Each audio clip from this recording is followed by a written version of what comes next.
But before we start this session, we would like to thank everybody who is joining in person and online. I know it's evening, 7:30 p.m. You might be having a long day today, but you're still here.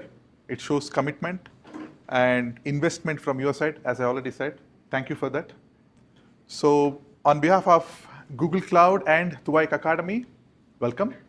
So this is a session about generative AI and, of course, Google Cloud databases.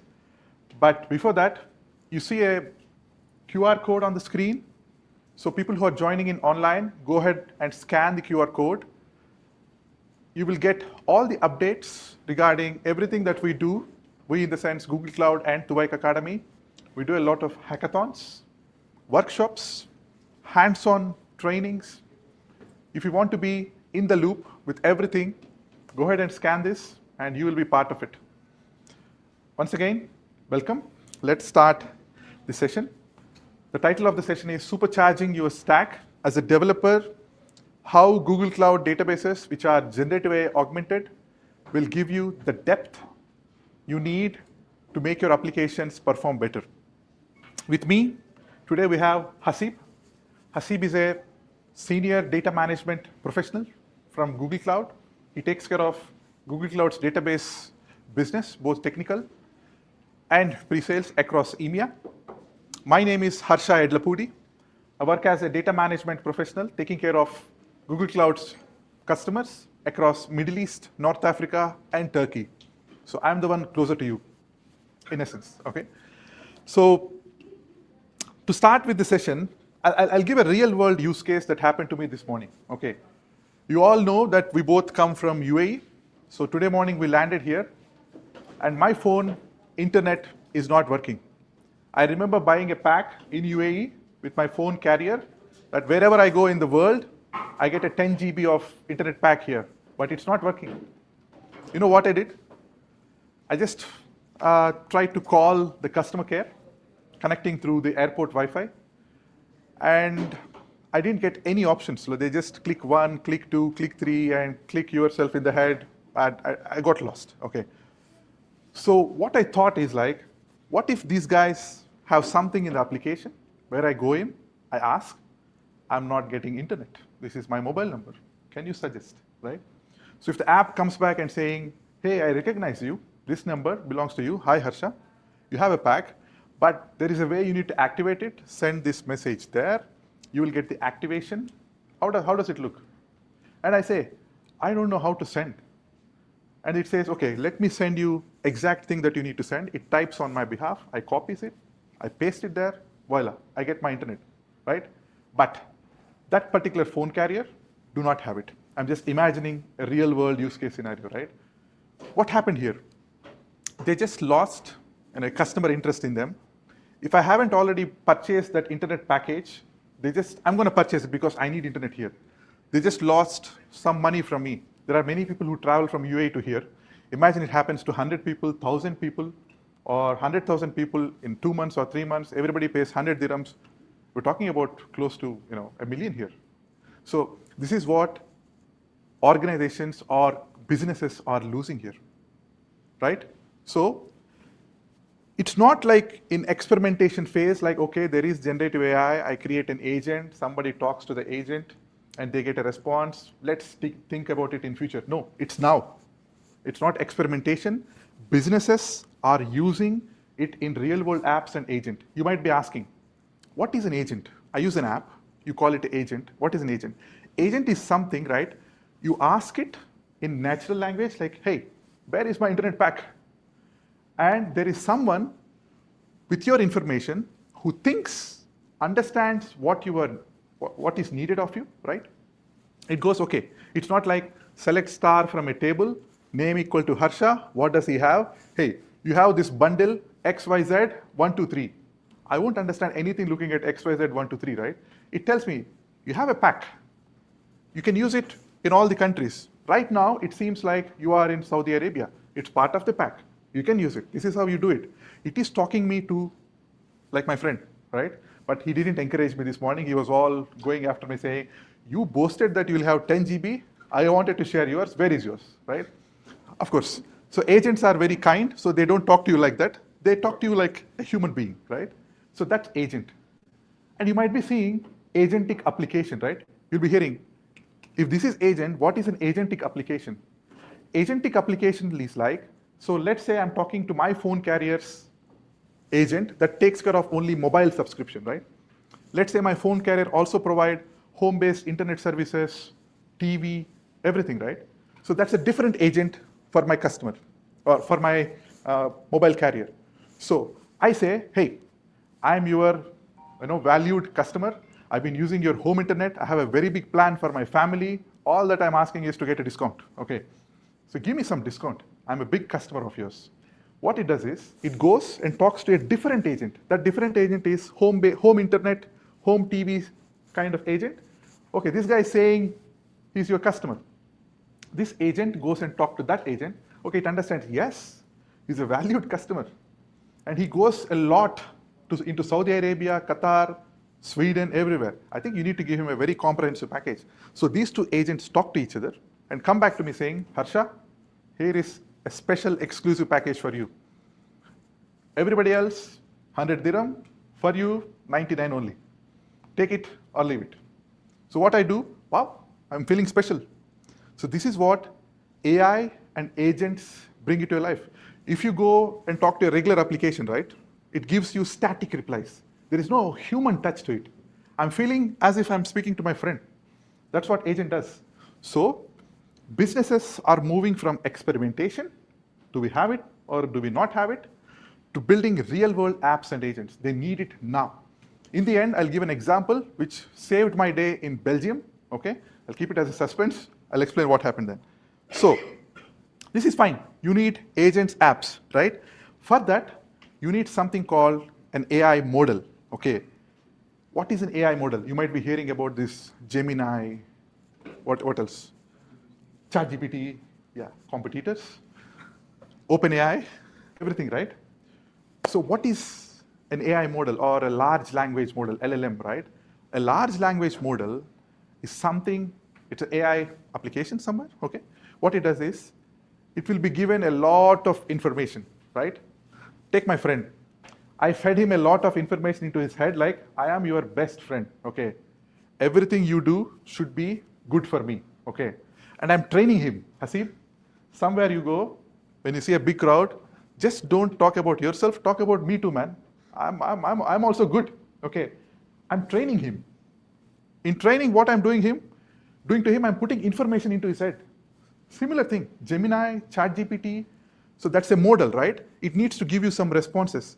They train them with the data available, the data that they can gather, okay? That data can be anything. All the websites in the world, all the information about how people dress, how people react, all the information about what's a mobile carrier, right? If you go to ChatGPT and ask, okay, tell me the best car to buy, what's it doing? It's going and scrapping the internet and telling you, okay, where are you living? It asks you a question, right? I'm living in Saudi, I'm living in Dubai. Oh man, you need a very nice car with a very nice functioning air conditioning car, right? This is what people have been choosing.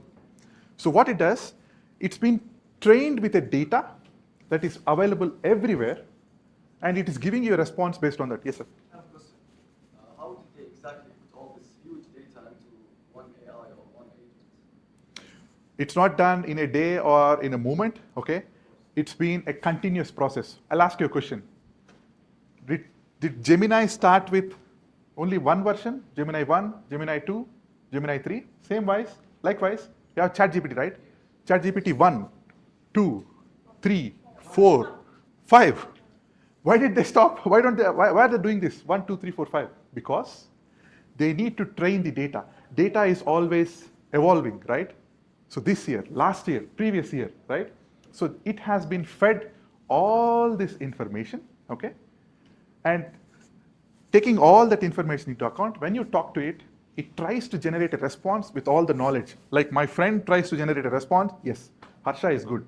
How did you know I'm good? I trained him. Likewise, these models have been trained by their parent companies. Gemini has been trained by Google, the other people. So these AI models require access to data, then you might be saying, I'm talking to you as if you are not an individual, you represent an organization. Let's say you all represent the mobile carrier organization, right? That didn't give me the internet today. You all belong to that mobile organization. Harsha, we are here to help you. How can we help you? You can't say like, I used Gemini or any other thing and solve your problem, because Gemini or other things, it doesn't have my personal information. My personal information is like my phone number, what plan am I on, where am I from, all these things, right? So what does it need? It needs access to high quality data. Where is this data residing? With you, right? If you are representing an organization like this one or any other business, right? Your most important superpower is your data. And where is this data residing? It is residing in your databases, okay? You might be thinking, my database is in some Oracle, some SQL Server, some age-old machine. This guy is saying it's generative AI ready. I can't believe. I don't know how to make that database generative AI ready. We are here for you. We will show you by the end of this session how easy it is and how important your data is to you, right? So databases are a primary component of agentic workflows in this new age AI. But we're all hearing about this new age AI like agents, LLMs, but AI has been there from a very long time. I remember like 15 years ago, not 15, 8 plus 5, 13, yeah. 13 years ago when I did my college, I was taught AI, but they didn't teach me about ChatGPT or something. There is AI earlier too. My colleague will take you how it is looking some time ago, how AI is looking. Thanks, Harsha. Guys, we all agree that Harsha is good, but he speaks a lot, right? So what I said over here is something very important. A, he was feeding me a very biased, a very skewed data that he is good, right? So me as a model, I'm saying he is good, right? Second thing I said, he speaks a lot. That's the context. And today we will learn how to work with data, AI, how do we augment AI to get the right contextual response from your machine learning models. So Harsha was talking about the old traditional AI. I happen to have a PhD in machine learning from KTH, the KTH in Stockholm. And back in 2007 or so, we were doing all these things. Even today, if you talk about traditional AI, we have to deal with all those different aspects, right? So for example, you start with your raw data, right? What do you do with it? What do you do with this raw data? Any idea, any input? You clean it. Sounds good. Then? Find the data type. Exactly. So you start with saying, okay, I want to label my data, right? I have 100 attributes. What attributes can give me a good predictive power? I have to find those attributes. What else do I need to do? I need to structure my data in a way I can process it downstream. I can train a machine learning model on that data, right? That's called data munging. I might have to visualize that data. I might have to classify that data. I might have to do the feature engineering. I might have to figure out, is there any issues with my data? Is there any anomaly? Is there any skews in my data? Is my data biased? Do I need to create buckets of my data? Do I have to do a time-based sampling? So on and so forth. Quite complicated, quite time-consuming. Then I go to my data scientists, and I would tell them, guys, okay, this is your cleaned up data. Train a machine learning model, right? Evaluate that, tune that, so on and so forth. Then I go to my machine learning engineers. They will deploy my model. They will serve that model in a way that it's scalable, and then business folks will start doing predictions. So it's a quite daunting process, a number of steps. And talking about the underlying infrastructure, it requires a number of moving components, right? That's not the intent today, so we're going to skip from this point onwards. Now, what's happening with Gen AI and how is this entire application development cycle changing, right? Now, the focus is all about developers. We want to make developers as a centerpiece of this entire AI revolution. right? Now, what happens is that this entire data preparation is being pivoted towards prompt engineering. Can anyone help me, please? What's prompt engineering? It's the way how you give orders. Perfect. Sorry? How to make a good sentence? Exactly. So I go to Gemini, I go to ChatGPT, I ask those models, right? I want to write a reply to Harsha that how irritating he is. Is this a good prompt? It is, right? But I can make it even better. He works in Google, he speaks a lot, right? And these are his traits. Now help me write an email to Harsha that he speaks a lot. So which prompt would serve me better? Second one. So point being that more data we give to prompt, better results we will get from that model. We will come back to this point in a bit more in shortly. Then, on the model side, we do have foundation models, right? We can use ChatGPT, we can use Gemini, we can use Cloud, we can use a bunch of different models. Those are all foundation models, right? What does it mean? It means that those models have been trained on public data sets, right? So imagine, for example, you are, responsible for building a demand-supply application for, let's say, Zara, right? You build up a chatbot. Harsha goes there and says, I want to buy a black shirt, right? This is one way. Second way is that the application, before sending the query to the model, pulls all the information about Harsha, that this is his size, right? This is his height. This is the location he lives in. This is what he has bought in past. And this is how, very important, this is how Zara's inventory looks like. This is what's available. So in the second case, the response given by the chatbot, which will use the same model as in the first case, would be way more accurate. Why? Because I'm providing lots of context to that query.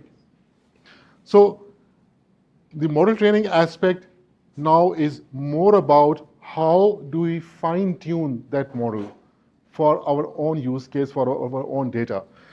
Same thing goes for deployment as well. Those models are deployed already, right? So you can start using Gemini, start using ChatGPT, and so on and so forth.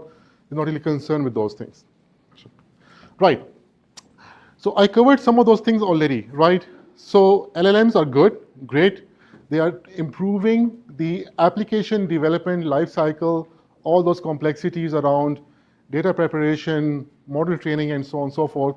We can start using those foundation models, but they are not enough. They're not enough because they are not accurate, they hallucinate. They are not up to date because they have been trained on a public data set, let's say a month ago, and things have changed over the past 1 month. There's no context. They don't know who Harsha is. They don't know what my inventory looks like, right? And they should be easy to work and operate. Right, this is where now we, let's say, start bridging those two things together. So what do we want? We want to have context, right? Whatever problem we are trying to solve, we want to have the right context. Where does this context come from? Our databases. Me as Zara, my backend inventory system, right? Me as a support engineer, my database where I have all the old historical bugs for my system. Point being that this database serves as the key point where I can start building the right context to get what? Accurate, up-to-date, and contextual answers from my model. And we'll see an example, so it will be a bit more clear in a bit. Right, now let's change the topic slightly. We all know about search, right? I search for boat, in a very normal syntactic search manner, it will give me both, because that's doing a keyword-based search. This is called a normal syntactic search. I give my system a query. I say, find me a person whose name is H-A-R-S. And if it tells me it's Harsha, that's fuzzy search. Fuzzy search would look for spelling mistakes, missing characters. You can give it substring.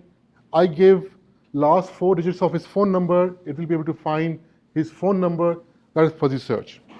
Now, the problem is that I want to search for boat, and I want to get yacht, ship, and so on and so forth. Now we are going more towards the semantic representation of our data. What it means is that my data, I can represent that data in a vector.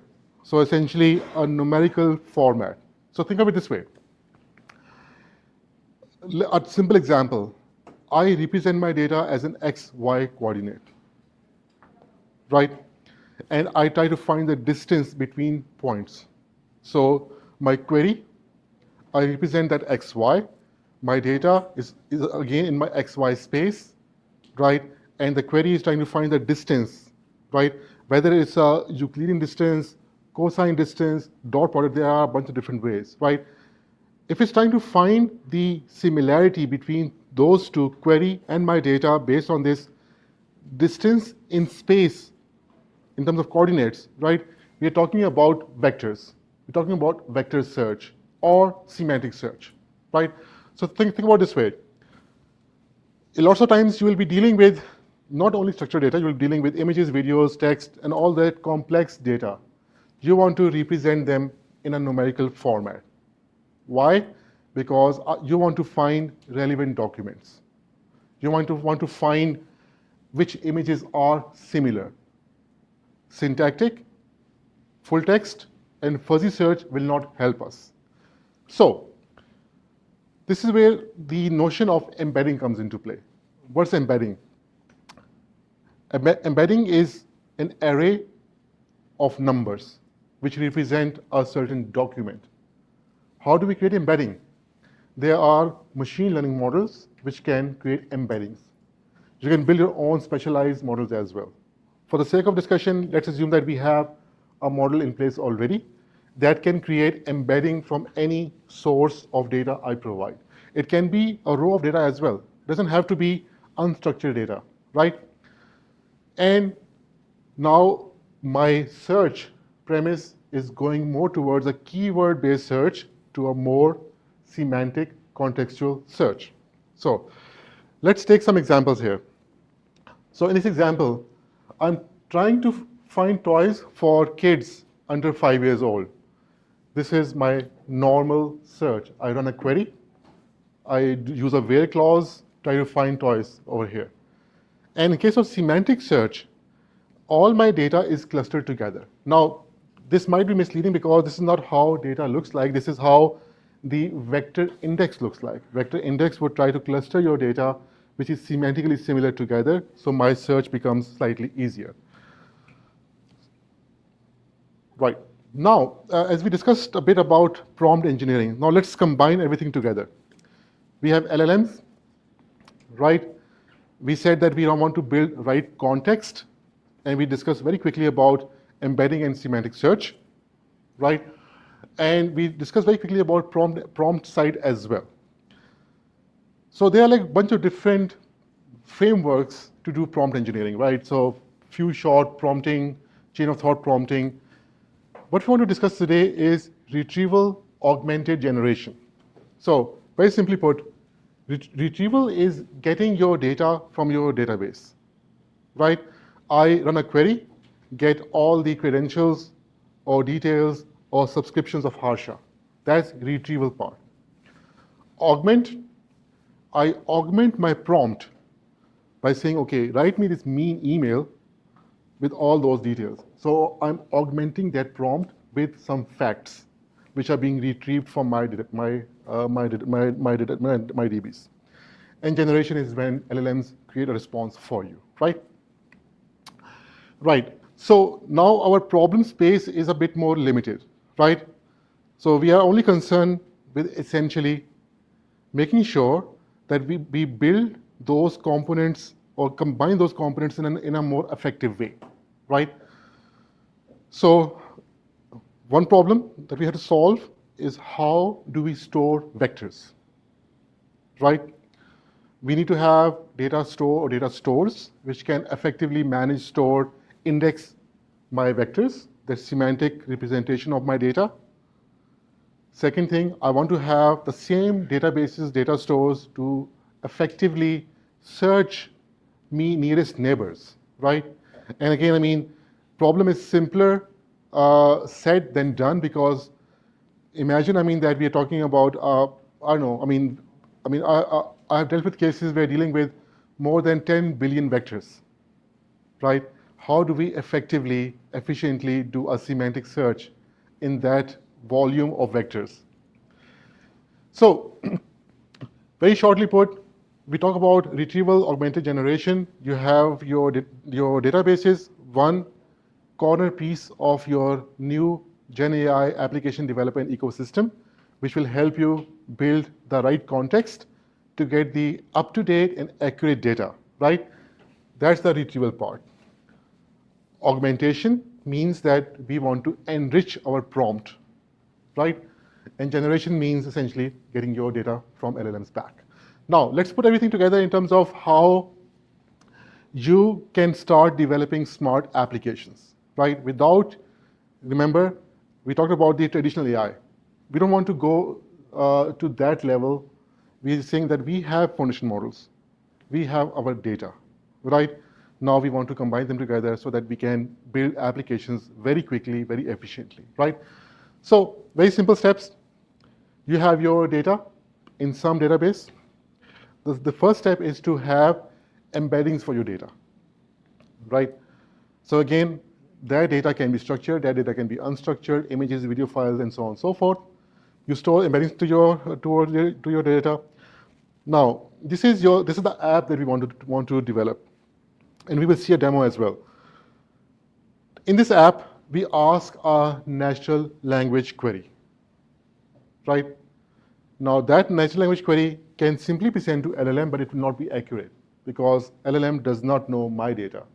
So what I do here is that, first step, I take that natural language query, a human-like natural language query, take that query, and using the same embedding model I use to embed my data, create an embedding of my query, because I want to see that this query, this context, how similar it is to rest of my data, right? So natural language query, same embedding model, we get the vector, we go to our database, we try to find the similar data points, right? That is our context. That context helps us create the right augmented prompt. We get the results back from LLM. So it's as simple as that, okay? So let's just look quickly into 3 different examples, right? So in the first example, what we'll do is that we will take an example in which we will only use our database and semantic search. In the second example, no semantic search, only LLM. In the third example, we will combine all those 3 aspects together. Right. So first example, you are a support case engineer. Harsha complains, like he was complaining before. He always complains. I have the context. So he complained. Now I, as a support engineer, have to see, okay, is it because my network is not allowing customers to use roaming data across all subscriptions, or is it only Harsha, right? So one way is that I, as a support engineer, I will quickly log a support case. Or what I can do, any ideas? I can see maybe there are other similar complaints, right? So, how shall I move on? So first thing, again, it's a different example. We want to pardon Harsha for now. So gaming customer, my game ABC is hanging in a region Y. Again, this application will keep on building. Okay, comes to the support case engineer. So let me Let me do that. We take this query. The game is slow in region Y into a vector, right? Now, in this scenario, what we will do is that we will go to our database, right, and see that whether we can find something similar to this specific query. And this is a very simple SQL query, right? As I mentioned before, you have a bunch of different embedding models. Use the same embedding model you used to for the query as you use to embed your data, right? Use different distancing methods. There are 3 very commonly used ones. Anyways, I do a semantic search, and then what happens is that I, as a support engineer, will get top 5 similar results, okay? It means that this is not the only case. There have been other similar cases of this sort as well, and I can say, okay, I don't need to create a support case or engineering bug and so on and so forth. So point being that I took a query, I try to find something similar to that query which exists in my system, in my own database, right? If I just rely on LLM won't even know that I have some support cases or my historical data and so on and so forth. Okay. Now, second scenario. In this example, I, as a support engineer, want to generate an email to our customer, right? So one way is that, okay, I tell LLM, please write me an email, right? It would work fine, but would that be contextual? Right. So what do I need to do now in this case? So the query is write a custom email to a customer impacted by incident A, B, C, D, right? What do we do here? First thing first, I, as an application developer, build up this prompt. So I have this prompt, but I also want to add some context here as well. So my prompt is create a user-facing impact statement about some customer game, omit internal details. This is important. And I also want to make this very specialized for the customer. I'll say, okay, I want to now augment my prompt by adding the description of incident, begin time, end time of this incident, right? Any references for the customer project, and so on and so forth. So now I have the prompt which I need to augment. What I do here first, I go to my database, right? I try to find whatever I need to find, right? So I need to find the description of incident, begin time, end time, game, so on and so forth. Again, a normal SQL query, nothing contextual, semantic over here. I get my data. What happens now is that now my prompt looks like this. Generate a user-facing impact statement with all this context. So what do you think? Without this context or with this context? Where would LLM perform better? With the context, right? And now I will end up having this of an email that your game, now it knows the game. Your game, ABC, was involved in 3, which has 3 resources, was impacted from this time to this time, and then so on and so forth. So point being that just by using, and this was a classical case of RAG, retrieval, augmenting of your prompt, and then generation. So this was classical RAG. Okay, third example, right, and then we also want to store all the email that we send to customer in an email. And I will now use this in my third use case. Now, third use case is that I want to use everything together, right? Now here, the scenario is that I want to respond to a customer, right, customer chat message based on whatever I communicated with the customer in recent past. So, customer comes again and says, my game is slow again. Is this the same networking issue as past? What do I do now? Any idea, any input? What should be my first step? Finding similar complaints. Perfect. So we transform that query into a vector, right? That's number one. Then we build up a prompt. But for this prompt, I need to have some more information. What my prior communications with the customer were, customer ID, and do we have any open incidents today? Again, this is, a make-believe scenario. right? That chat message, that query gets transformed into a vector. What we do here is that now we do a vector search, right? That's one part. But then I also need some additional information where I don't really need to do a vector search. I can simply do a SQL query, give me the description of incidents, right? So I got that data. What I do now, I augment my prompt. So generate a response, all the prior communications, customer ID, current open incidents. And what happens now is that we get the response to the customer that we are currently dealing with 2 open incidents, right? And none of those issues seem to be related to networking issue, which the customer was asking for.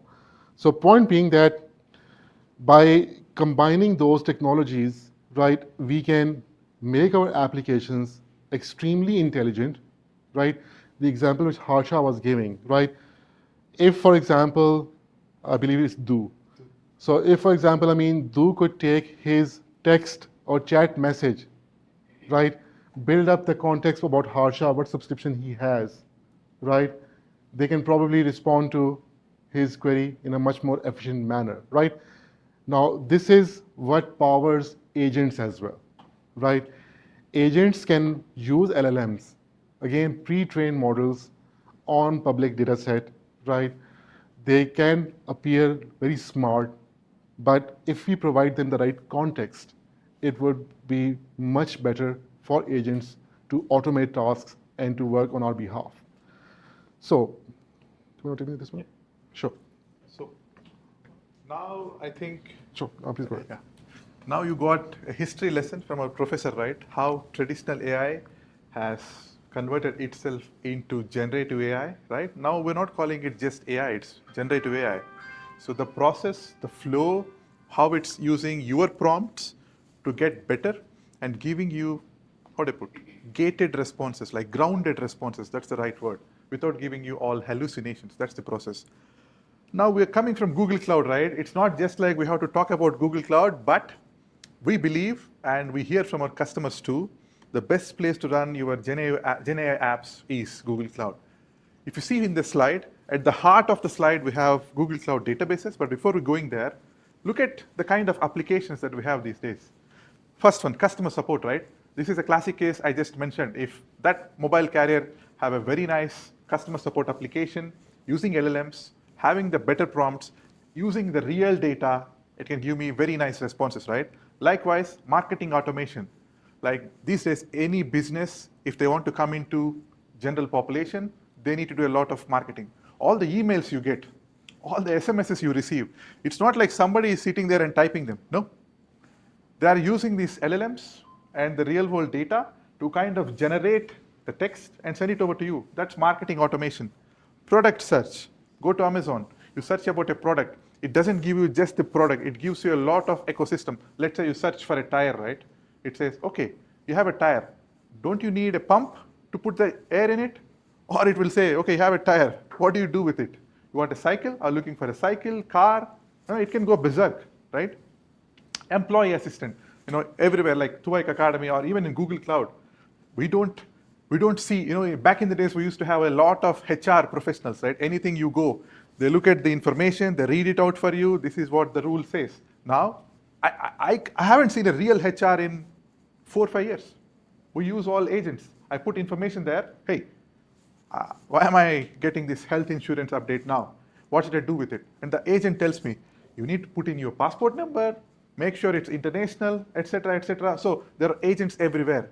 But for them to work properly, look at the middle part here, right?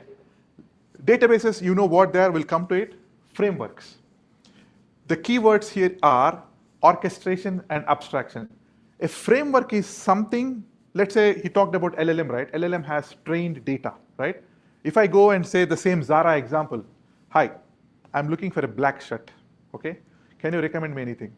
Then it says, you're already wearing one, why do you need another black shirt, right? How is this response? Very awkward, right? So that's a hallucination. We don't want that to happen. So if we don't want that to happen, we need orchestration. Orchestration in the sense like, okay, he's asking about a black shirt. What's his history? What did he buy in Zara? I think he bought a lot of black shirts, but they're all having a collar. So let me show him only the black shirts with collar. So that's orchestration. There is a framework. There are LangChain, Llama Index, different kinds of orchestration frameworks. So that helps me. That helps the application to kind of give the right information. And what's the wrong information here? He already has so many black shirts. He's been buying so many black shirts from the past 12 months. Why does he need one more? That's a wrong response, right? That's abstraction. I mean, if the application can go to our database and see that his friend Hasib has birthday coming up, right, so that the LLM can respond. So I think the point here was that, I mean, all these pieces, right, help you, right? And what we are trying to do is that from an application development standpoint, we want to make sure that all those aspects are covered, right? So, for example, I will start from the bottom. Foundation models, you're not confined to only use Gemini. You can use other models as well. So we don't restrict application developers to use any other foundation models. We are a very open platform. We are very famous for it, and we are showing it here. Right. Then on top of that, okay, now you are an application developer. You want to have the right abstractions and so on and so forth, right? And orchestration essentially means that, okay, how do you stitch different things together? So getting this natural language query is one thing, right? Now, for example, I mean, like, let me just take an example. I have two different databases, right? Those two different databases have different schemas, right? I get a natural language query. I want this framework, whatever the framework here is, I want that framework to translate my natural language query into, for example, a SQL query, but that SQL query should work, right? It should mean that the abstraction or the framework should be able to extract schema from database 1, database 2, so that when it transforms my natural language query into a query, that query actually works, right?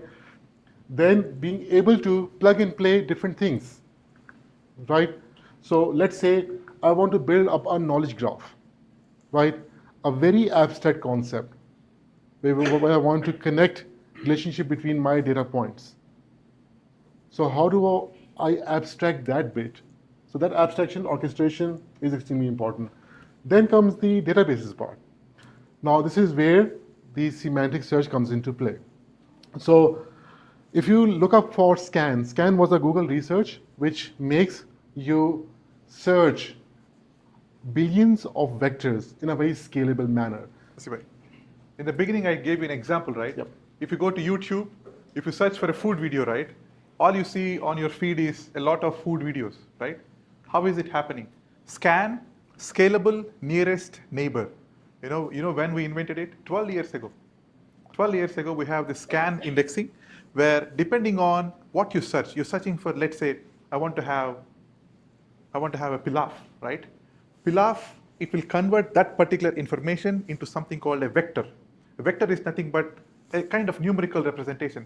All pilafs, I'll have it as a number 22, right? So when I search for a pilaf in YouTube, right, it will mark it as 22, and there is a tomato pilaf, there is a chicken pilaf, there is a lamb pilaf, right? All are pilafs. So something close to a pilaf, it will give a different vector embedding. So when I scan it, when I search for it, that's where vector processing happens. So it stores these numbers, the 22s, as vectors, and it processes all of them, and it gives you a list in your feed that, okay, these are all food videos that you might be interested in. Okay.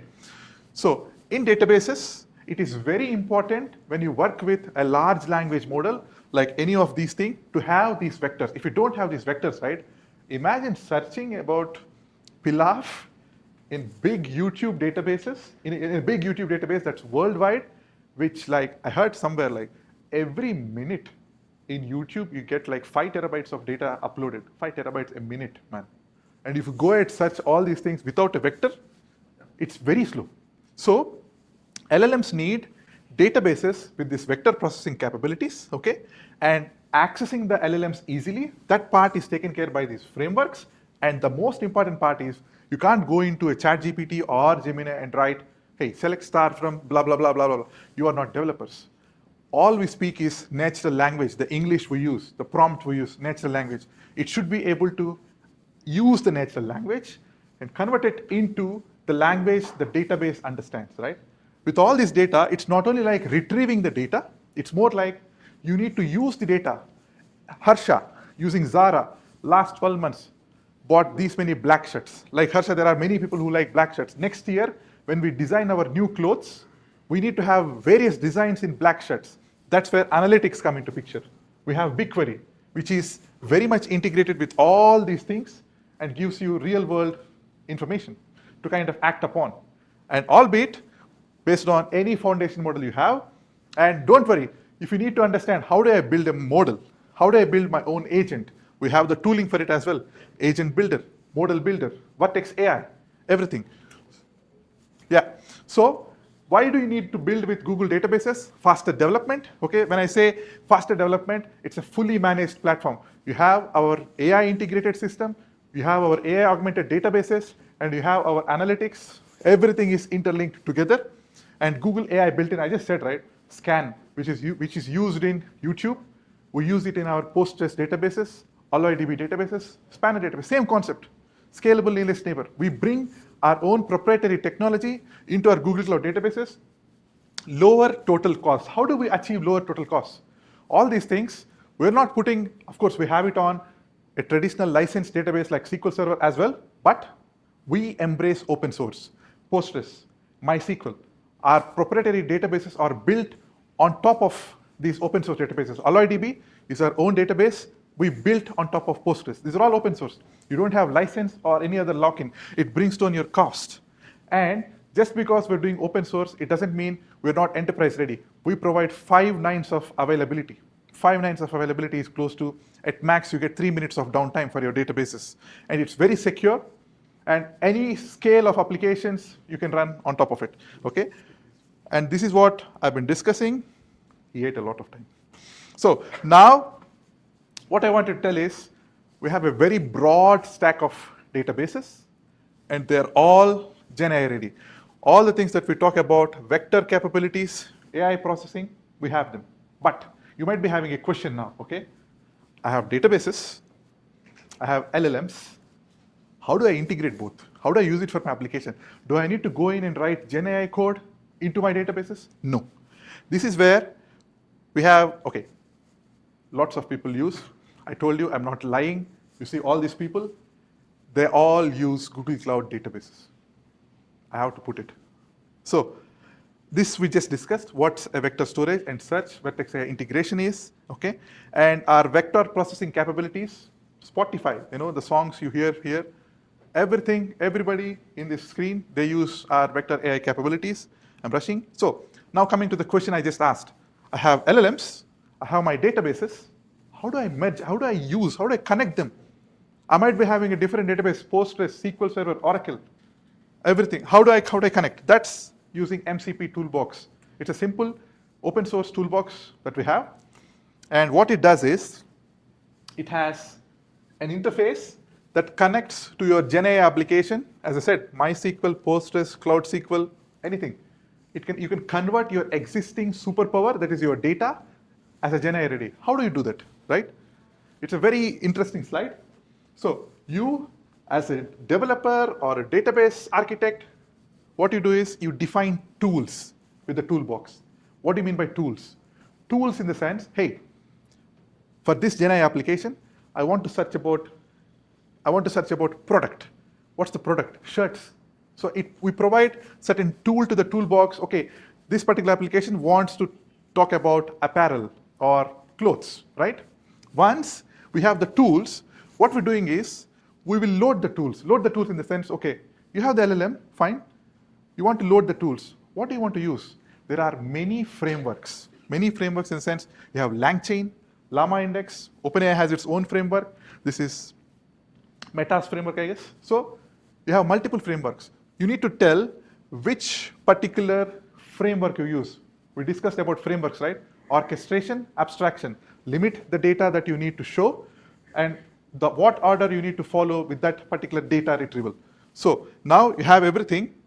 but you need something to connect to your database, right? So once you have the tools, and once you define the tools, using Toolbox, you will access the right database. The security and all the parts is being taken care by the Toolbox. All you need is a simple toolbox in between your databases and your GenAI apps. Voila, you have a GenAI ready database, right? This is all open source. This is all open source. And now, let's start. GenAI Toolbox for Databases is an open source project for quickly creating tools for agents to access databases. Jumping into an example, on the right you can see what a typical Toolbox configuration file looks like, where you have your data sources, which are the databases to connect to, and then you have your tools out. GenAI Toolbox for Databases is an open source project for quickly creating tools for agents to access databases. Jumping into an example. Okay, so what you're seeing here is that a simple app, right? A GenAI powered app, GenAI enabled app. So the query is natural language, right? So let's move on. On the right, you can see what a typical Toolbox configuration file looks like, where you have your data sources, which are the databases to connect to, and then you have your tools outlined. So first, on the left, we just try to query, are there any airports in the city of Chicago? Okay, so what you see here is that you're asking these natural language queries, right? And on the right-hand side, you are seeing the description of this MCP toolbox, right? So if you see here, these are your list of tools. So search flights by number, right? How do we do that? This is my select statement, right? This is the description. What's the input signature? What's the output signature? So this is how you specify a tool. So you can have as many tools as you will. And then again, at the top, you also see the description of your data sources as well. But before you click, we just asked the agent here, are there any airports in Chicago? It said, I couldn't answer that question. This is like classic, right? Same case. Hey, why am I not getting internet? I don't know, boss. Now, Since we don't have a tool for this currently, we didn't get any results. Let's go ahead and fix that. Let's add a tool for our agent to be able. what happened? Loading? No, that's fine.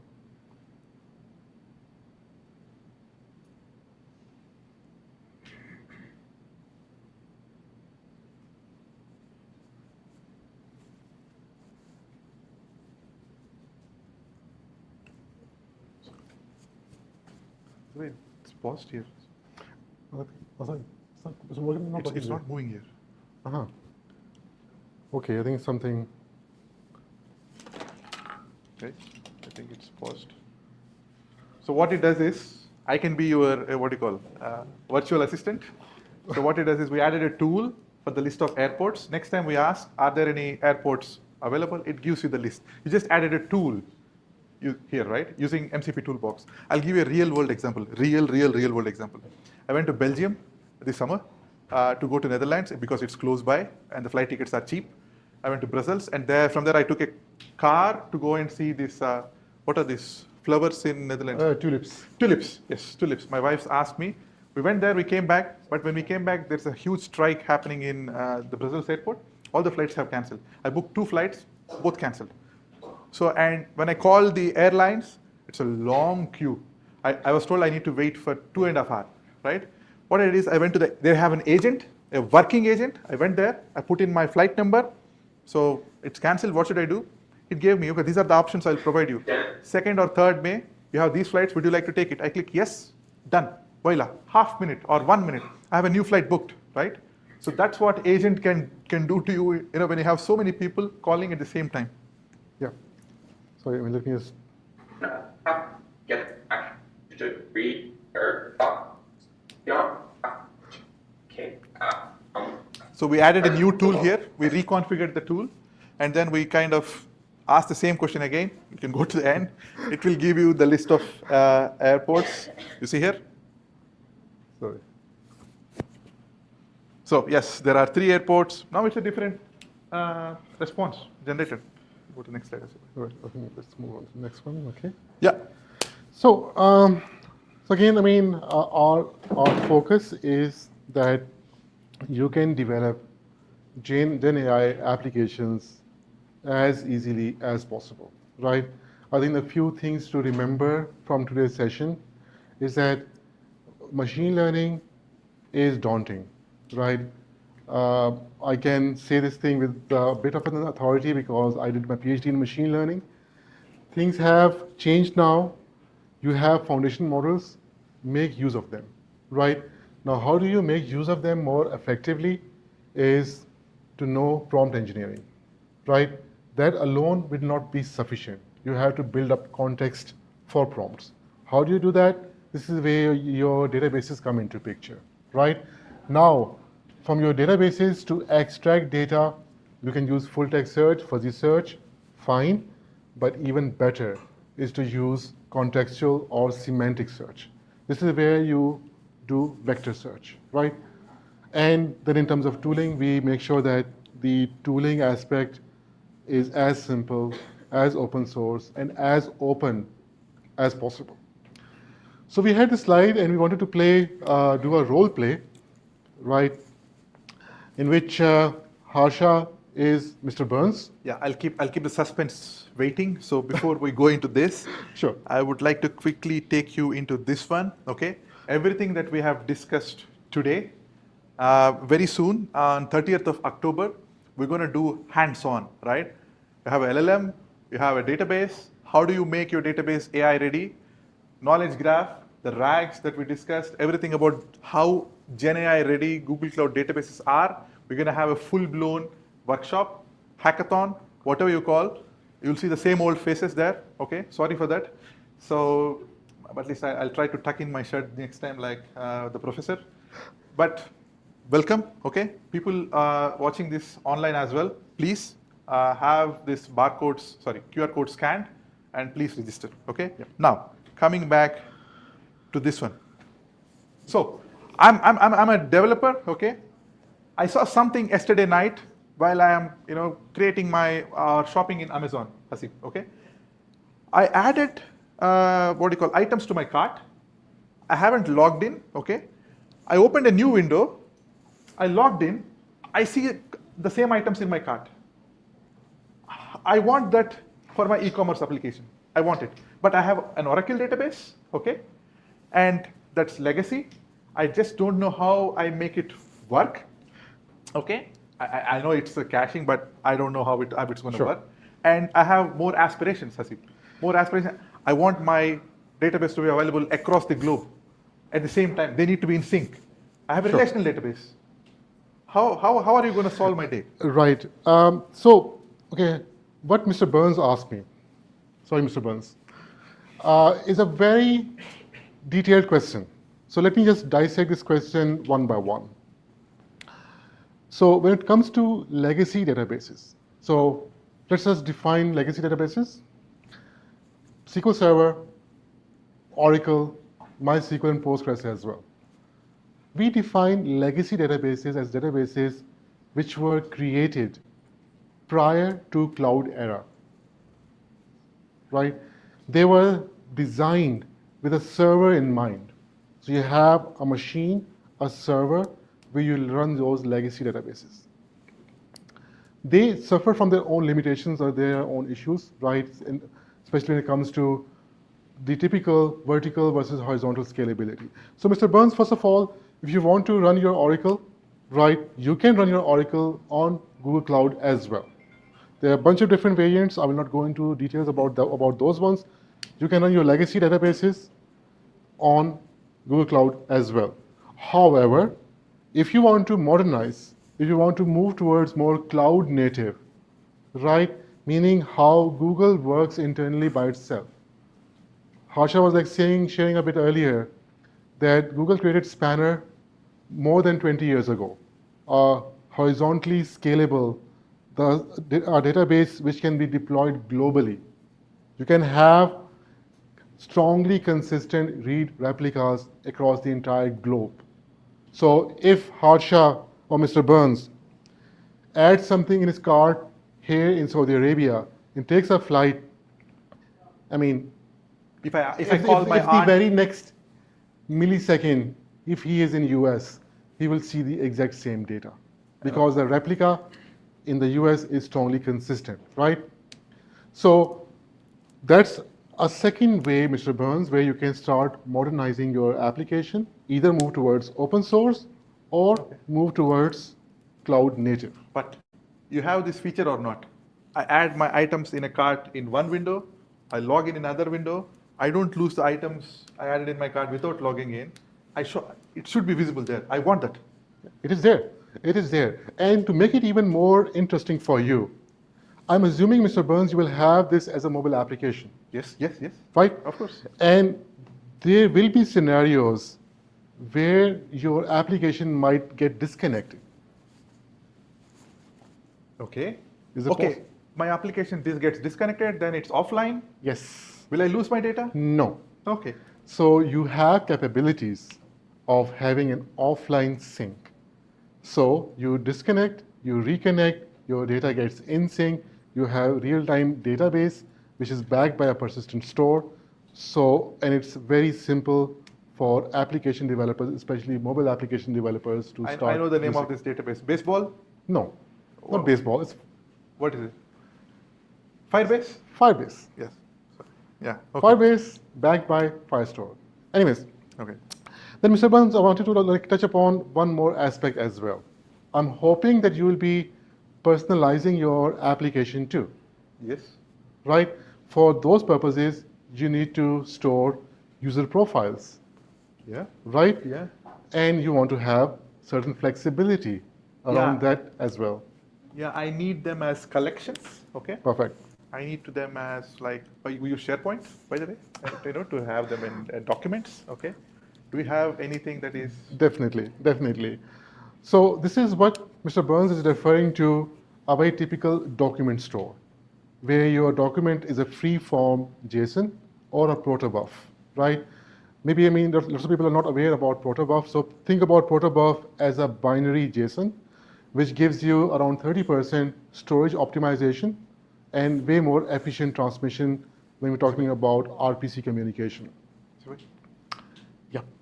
So I think we have gotten the kill signal. So with that, I'm gonna just pass one last statement, right? Building GenAI powered apps is not difficult, right? Even though it looks complicated. This is precisely what we intend to do on 30th of October.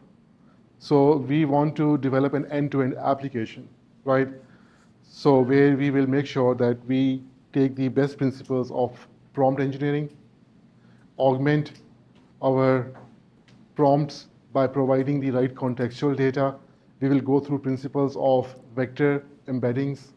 We will use a deployed vector embedding model. We will use that for semantic search.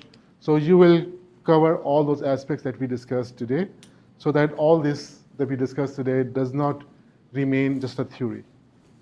I hope to see every one of you here over there on 30th of October. We won't disappoint you. Me too? Yeah, you too. You too. And I hope you like this session that we had today. And thank you so much for your time once again. Thank you. Thanks so much. Thanks.